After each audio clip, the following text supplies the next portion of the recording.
오늘 말씀의 제목은 너희는 성령을 따라 행하라입니다. 너희는 성령을 따라 행하라. 하나님이 예수 믿는 모든 사람들에게 선물을 주셨습니다. 그 선물 중에 하나가 성령입니다. 성령은 예수 그리스도를 주로 고백하고 믿는 그 순간에 모든 사람들에게 주어지는 역사였습니다. 근데 이 성령이 있는 사람들에게 하나님의 은혜가 주어지게 되고요, 성령이 인도하는 대로 살게 되어 있습니다. 우리의 마음속에 갈등이 있고 고민이 있는 것은 때로는 그것이 영적인 싸움의 역사 때문에 그럴 때가 있습니다. 근데 하나님이 성령은 예수 믿는 사람에게 주시지만 모든 사람들에게 하나님은 양심을 주셨습니다. 그래서 그 양심이 죄를 짓게 되면 죄책감이 들게 하고요, 그리고 선한 일을 하고 싶은 욕망을 가지게 합니다. 그런데 양심이 없는 사람들이 있습니다. 양심이 없어서 양심이 없는 것이 아니라 양심이 잘 작동하지 않는 사람들이 있습니다. 그런 사람을 가르쳐서 성경은 양심에 화인 맞았다라고 이야기를 합니다. 그런 사람들은 죄를 지어도 아무런 가책 없이 살아갑니다. 예수 믿는 사람이든 믿지 않는 사람이든 그럴 때가 있습니다. 어떤 사람들을 보면 거짓말하는 것을 밥 먹듯이 하는 사람들이 있어요. 자기 자신이 거짓말하고 있는 것도 생각도 못하고 자기가 하는 말은 진실하다고 생각하는 사람들이 있습니다. 그런 사람들을 영어로 pathological liar이라고 이야기를 합니다.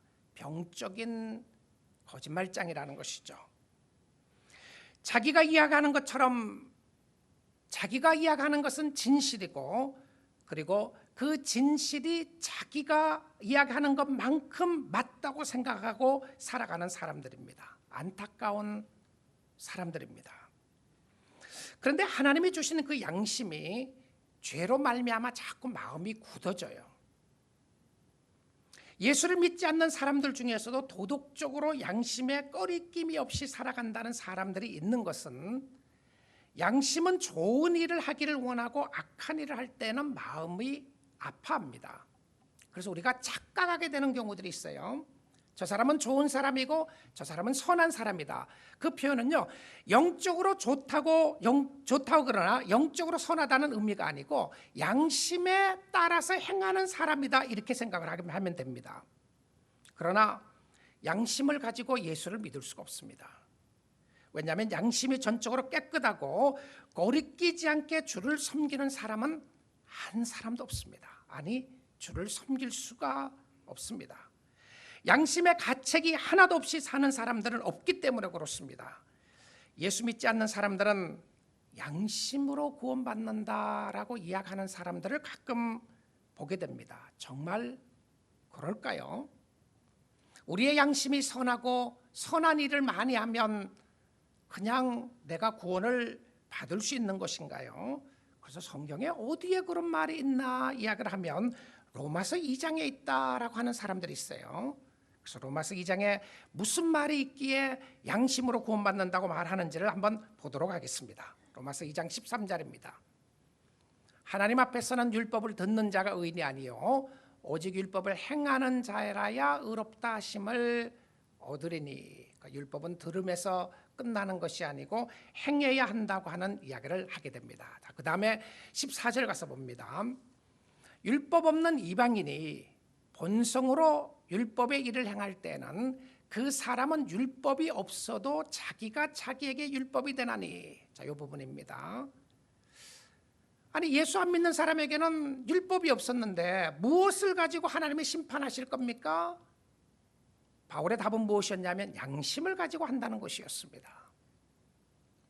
그런데 이 성경 로마서 전체 2장을 쭉 살펴보게 되면 양심을 가지고 구원을 받는다는 의미를 하는 것이 아니고 양심으로 심판을 받는다라고 이야기를 합니다. 양심의 가책을 느꼈다고 하는 그 자체는 이미 내가 법을 지키지 못했다고 하는 의미와 같은 것이었습니다. 자, 그래서 15절 말씀을 보겠습니다. 이런 이들은 그 양심이 증거가 되어 그 생각들이 서로 혹은 고발하며 양심이 고소를 한다는 거죠. 혹은 변명하여 그 마음에 새긴 율법의 행위를 나타내느니라. 그리고는 16절에 보게 되면 하나님이 마지막 심판 때에 모든 사람이 소개될 것을 이야기를 해주고 있습니다.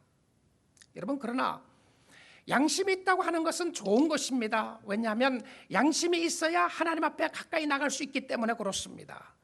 그래서 우리도 양심으로서 가책이 있고 죄책감을 느끼지만 특별히 예수 믿는 사람들에게는 양심과 함께 하나님이 성령을 우리에게 주셨습니다. 그래서 우리는 양심을 따라 사는 사람이 아니고 마음과 육체가 원하는 대로 따라 사는 사람이 아니라 성도들은 성령을 따라 사는 사람인 줄 믿습니다. 성도가 누구인가? 성도는 성령의 인도하심을 따라 사는 사람이었습니다. 성도들이 이 땅에 사는 동안 어떻게 살아야 하는 것을 가르쳐 주는 것만이 아니라 살 수 있는 힘과 용기를 주시는 분이 성령입니다. 성령은 보혜사 하나님이시고요, 이 성령은 인격체이신 하나님이십니다. 그래서 우리가 성령을 따라 행해야 합니다. 갈라디아서 5장 16절 말씀 보도록 하겠습니다. 내가 이르노니 너희는 성령을 따라 행하라. 그리하면 육체의 욕심을 이루지 아니하리라. 자, 지금 육체의 욕심이라는 단어를 한번 살펴보기를 원하는데요. 육체의 욕심은 육체가 원하는 대로, 이런 표현입니다. 성령을 따라 행하면, 그리하면 육체가 원하는 대로, 육체의 소욕이 원하는 대로 하지 않고 살 수 있다, 이렇게 이야기를 해요. 자, 근데 우리 많은 경우에 성도들이 이렇게 생각할 때가 있습니다. 성령님이 알아서 내 마음을 주관하시고 알아서 인도해 주세요. 그리고는 마음대로 사는 사람들이 있습니다. 그런데 오늘 이 말씀을 보게 되면 성령을 따라 행하는 것은 수동적인 것이 아니고요, 패시브한 것이 아니라 굉장히 액티브한, 능동적인 것이었습니다. 성령을 따라 행하라, 명령어로 나와요. 그리하면 육체의 소욕을 이루지 아니할 것이다. 그런데 굉장히 이 말이 추상적으로 들리기가 쉽습니다. 성령을 따라 행한다는 게 도대체 무엇이냐? 예수 믿는 사람들이 어떻게 성령을 따라 행할 수가 있는가? 이 부분을 바울이 다른 의미로 강조를 합니다. 갈라디아서 오늘 본문 5장 18절을 보겠습니다. 너희가 만일 성령의 인도하시는 바가 되면 율법 아래 있지 아니라 율법이 여러분을 주관하지 못할 것이다, 이런 표현입니다. 성령 아래 있게 되면 율법의 정죄로부터 자유함을 얻게 된다. 바울이 지금까지 가르쳤던 말씀과 일맥상통하는 것입니다. Walk by the Spirit, led by the Spirit. 그러니까 성령과 함께 걸어간다고 하는 의미는, 행한다고 하는 의미는 성령의 인도함을 받는다라고 하는 그런 의미입니다. 여러분, 성령은요 결코 여러분을 죄짓게 인도하지 않습니다. 어떤 사람이 이렇게 생각하는 사람들이 있어요.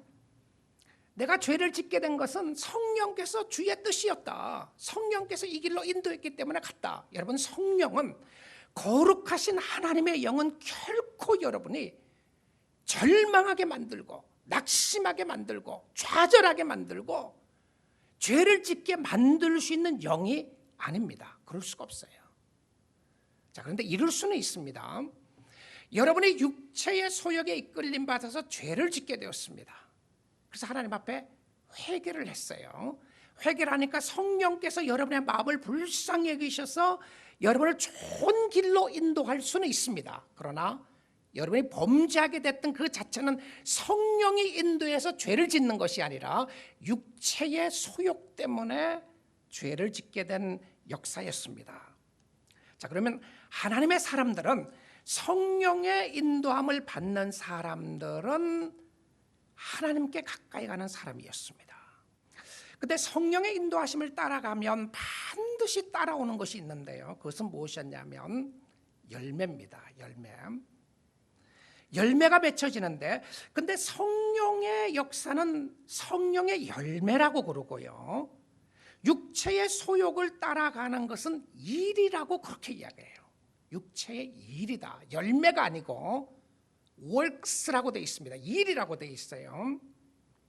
자, 육체의 소욕을 따라가면 어떤 일이 있으며 그 결과는 무엇인지 오늘 본문 말씀을 통해서 살펴보겠습니다. 성령의 사람은 성령의 열매가 맺혀지고, 육체를 따라 사는 사람은 육체의 일이 드러나게 됩니다. 육체의 일을 따라가는 사람들에게 나타나는 죄의 모습으로 오늘 성경은 몇 가지를 구분해서 설명을 합니다. 첫째는 무엇이었냐면, 오늘 말씀을 보게 되면 첫째는 성적인 죄입니다. 육체의 일은 분명하니 성령을 따라 살지 않고 육체를 따라 사는 사람들에게는 분명하게 이것이 나타납니다. 무엇이었냐면 음행, 더러운 것, 호색이 나타납니다. 자, 음행이 성적인 죄를 이야기하는 것이고요, 더러운 것도 성적인 문란함을 이야기하고요, 호색이라는 것은 성적인 방탕함을 이야기합니다. 오늘날 성령을 따라 살지 않는 사람들에게 끊임없이 오는 유혹 중에 하나가 무엇이었냐면 성적인 문란함입니다. 성적인 유혹이었어요. 두 번째는 종교적인 죄가 있습니다. 종교적인 죄로서 가장 큰 것이 무엇이었냐면 20절에 보게 되면 우상숭배입니다. 그리고 두 가지를 나열하고 있어요. 우상숭배와 주술과, 주술은 마술을 이야기합니다. 매직을 이야기해요. 지금 매직을 이야기하는 것 가운데 지금 요즘으로 생각을 한다면 이것은 점치는 것을 말할 수 있습니다. 점치는 거죠. 그리고 우상숭배였습니다. 그 다음에 셋째는 사회적인 혹은 공동체 속에서 일어나는 죄를 이야기하는데 20절 계속 보시면 원수 맺는 것과 분쟁과 시기와 분냄과 당 짓는 것과 분열함과 이단을 영적인 죄로도 볼 수 있겠지만 공동체 안에서 일어나는 죄를 이야기하는데요, 공동체적인 죄로 7가지를 바울이 나열합니다. 그러면 공동체 안에서 일어나는 이런 여러 가지 죄성의 모습들을 적나라하게 지적해주고 보여주고 있어요. 넷째로 개인적인 죄의 모습을 설명하면서 21절을 이야기합니다. 개인적인 죄는 투기와 술 취함과 방탕함과 또 그와 같은 것들이라. 자, 이 쭉 설명을 하면서 지금 바울이 무엇을 이야기하냐면 전에 너희에게 경계한 것 같이 워닝 사인이었다는 겁니다. 이런 일을 하는 자들은, 또 다시 경고하는, 이런 일을 하는 자들은 하나님의 나라를 유업으로 받지 못할 것이요. 육체를 따라 사는 사람의 결과가 무엇입니까? 하나님의 나라를 소유하지 못합니다. 여러분 두렵지 않으시나요? 이런 죄악의 모습들이 있으면 천국에 못 가고 하나님의 나라를 소유하지 못하고, 하나님의 나라를 소유하기 위해서는 완벽하게 깨끗하게 살아야 된다고 하는 것을 이야기하는 것이 아닙니다. 왜냐하면 바울은 갈라디아에서 그가 열변을 토하면서 이야기를 합니다. 복음이란 무엇인가? 복음은 오직 예수 그리스도이다. 오직 예수 그리스도를 통해서 의롭게 되는 것이고, 예수를 믿음으로 말미암아 의롭게 되는 것이지, 우리의 행위의 어떤 노력이나 어떤 선한 일 때문에 구원받을 수 있는 일은 절대 없을 것이다. 천하인간의 예수 외에 구원 얻을 수 있는 이름을 준 적이 없기 때문에 오직 믿음으로 말미암아 구원을 받게 될 것이라고 강력하게 이야기했습니다. 그래서 도대체 이 말씀은 무슨 말씀이죠? 이런 일들을 하는 사람들은 천국을 inherit, 유산으로 받아들이지 못한다, 받을 수가 없다고 이야기를 합니다. 여러분 이 말씀은요, 성령의 사람들은 누구인가? 이런 말씀을 들으면 회개하는 사람들입니다. 하나님의 사람들은 성령의 역사가 있는 사람들에게 지속적으로 계속해서 육체의 소욕을 따라 살 수가 없다는 겁니다. 육체의 소욕의 모습들이 일어날 때에 하나님 앞에 회개하는 사람들이고요, 주님 앞에 나가게 되는데, 성령이 있는 사람들은 마음에 근신하게 됩니다. 하나님, 나 자신의 마음을 살펴보니까 이런 죄성이 있습니다. 하나님이 이런 죄성에서 회개하기를 원하고 하나님이 해결해 주시기를 원합니다라고 기도하는 사람은 성령의 사람들입니다. 그런데 참 신기하고 오묘하게도요, 악한 사람들은 말씀을 들으면 더 악해집니다. 미련한 사람은 말씀을 들으면 더 미련해지고요, 회개하지 않는 사람은 말씀을 들으면 마음이 더 딱딱해지는 것을 보게 됩니다. 신비한 노릇입니다. 그런데 하나님의 사람들은 하나님의 음성을 들으면 하나님 앞에 항복하며 죽게 나가는 역사를 보게 됩니다. 하나님, 가슴 치며 회개하는 모습이 있는 것은 이렇게 더럽고 추한 모습들이 있음에도 불구하고 성령께 따라 행하기를 원합니다. 이런 이야기를 하게 돼요. 사도 바울이 에베소 교인들에게 이런 이야기를 했어요. 에베소서 5장 4절 5절입니다. 누추함과 어리석은 말이나 희롱의 말이 마땅치 아니하니, 그러니까 성도들에게 마땅치 않다는 거죠. 성도는 누구인가? 더럽고 추하고 어리석은 말을 하고 상대방을 윽박지르고 상대방을 깎아내리는 그런 사람이 아니라 오히려 감사하는 말을 하라. 성도는 누구인가? 감사하는 사람이었어요.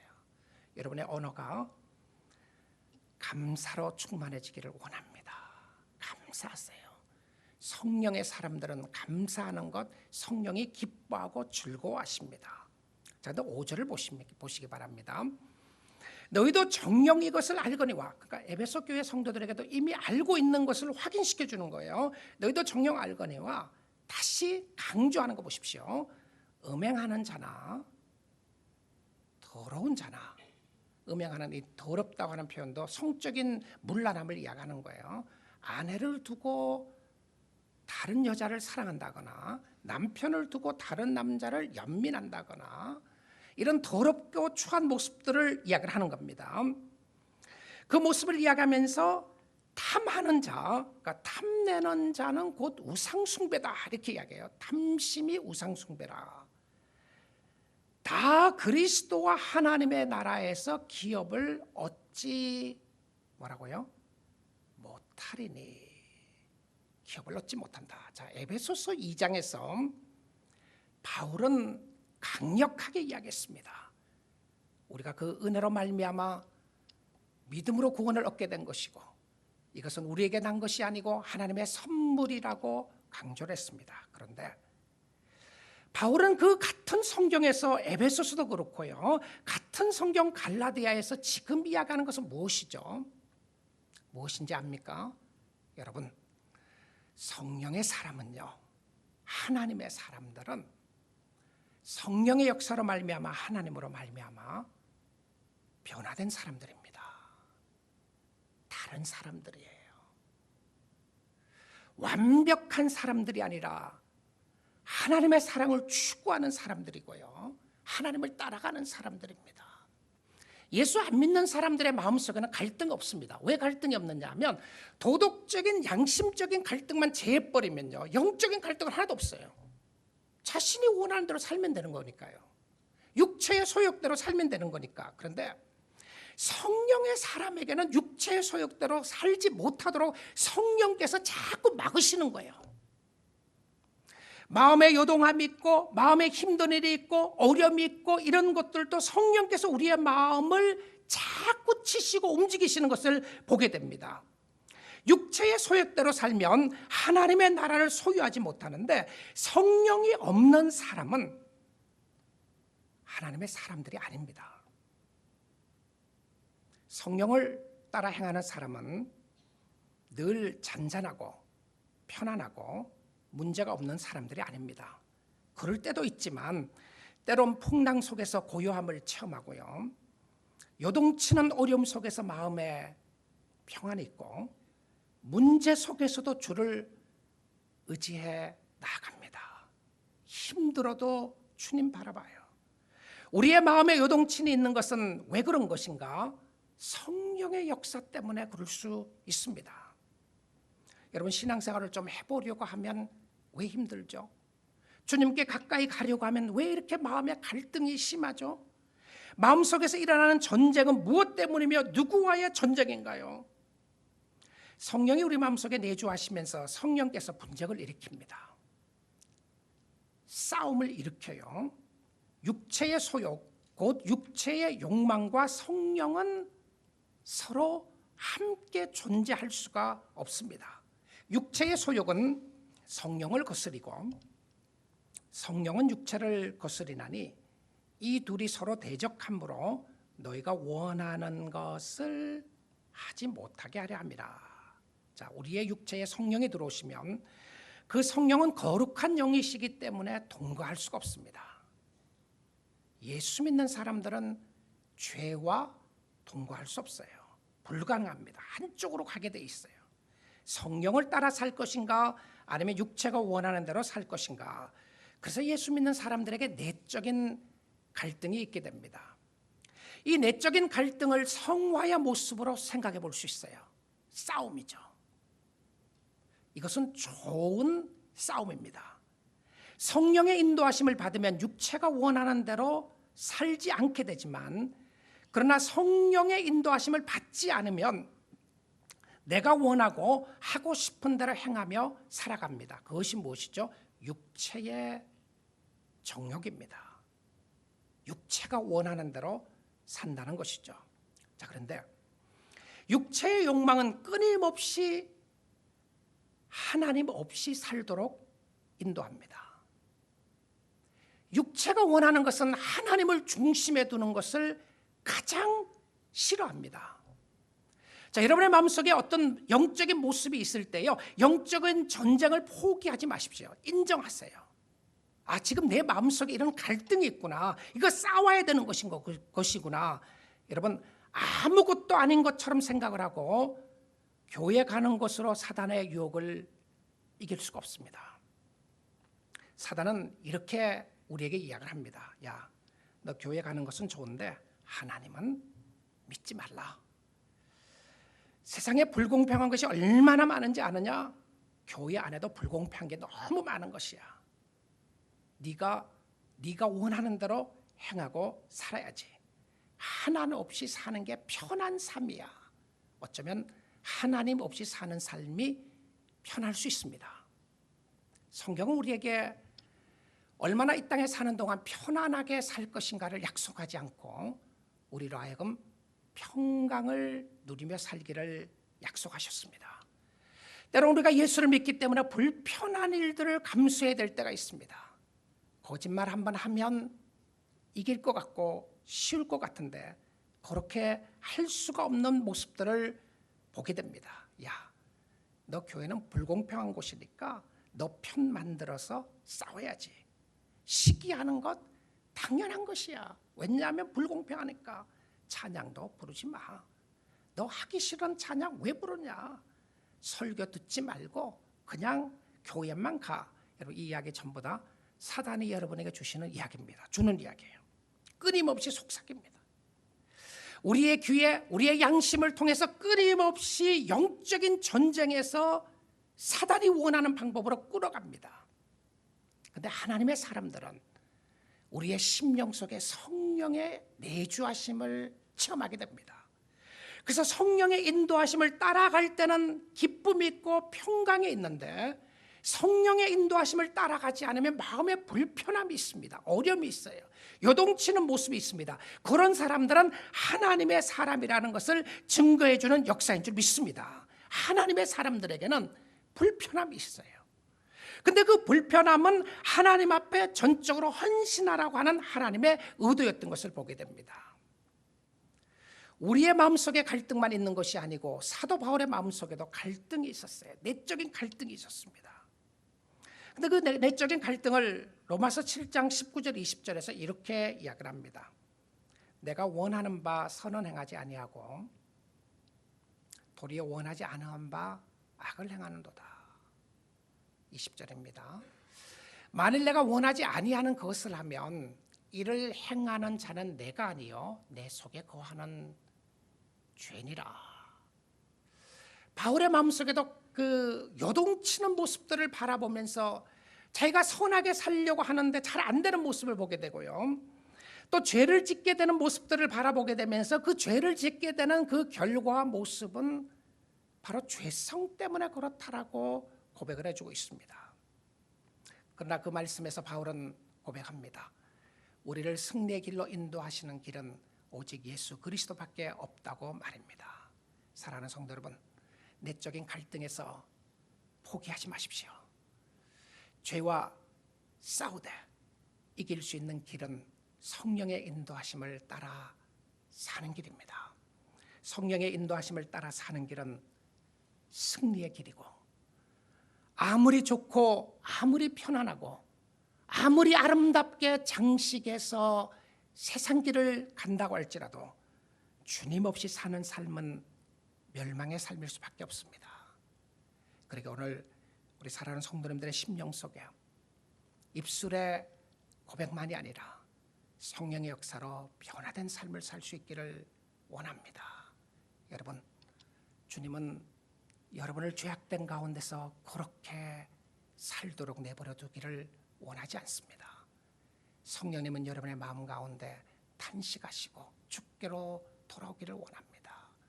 주께 돌아와서 살 수 있는 길이 있는데 그 살 수 있는 길은 오늘 성령의 인도함을 받는 길이었습니다.